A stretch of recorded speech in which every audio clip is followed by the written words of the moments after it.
The Spirit's Book. Sacrifice. Questions 669 to 670. The practice of human sacrifice dates back to remotest antiquity. Why was humankind led to believe that such a thing could be pleasing to God? First, because they did not understand God as being the source of the good. Amongst primitive peoples, matter predominated over spirit. They yielded to their animal instincts, and that is why they were generally so cruel. Their moral sense had not yet developed. Second, primitive humans naturally believed that a living creature had much more value in God's sight than an inert object. This is what led them at first to immolate animals and later humans, because, according to their erroneous belief, they thought the value of a sacrifice was in proportion to the importance of the victim. Usually, whenever you buy a gift for someone, you always select one with as great a value as the friendship and consideration you want to show the person. The same applied to ignorant humans with respect to God.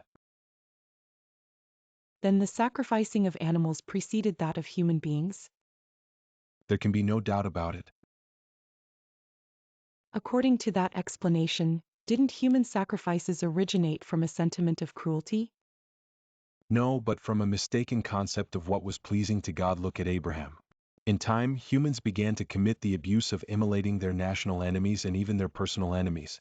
However, God has never demanded sacrifices, animal or human. God could never be honored by the useless destruction of God's own creatures. Could human sacrifices ever have been pleasing to God if performed with pious intentions? No, never, but God does judge the intention. Since they were ignorant, those ancients may have believed they were performing a praiseworthy deed in immolating one of their fellow beings. In that case, God would have heeded the thought but not the deed. As they evolved, human beings had to recognize their error and reject such sacrifices, which could no longer be acceptable to enlightened spirits. I say enlightened because back then, spirits were shrouded by the veil of matter. By their free will, however, they were able to perceive their origin and their final purpose, and many already intuitively understood the evil they were committing, although in order to continue gratifying their passions they did not cease practicing it. Subscribe now and embrace this journey and let the light of the Spirit guide you.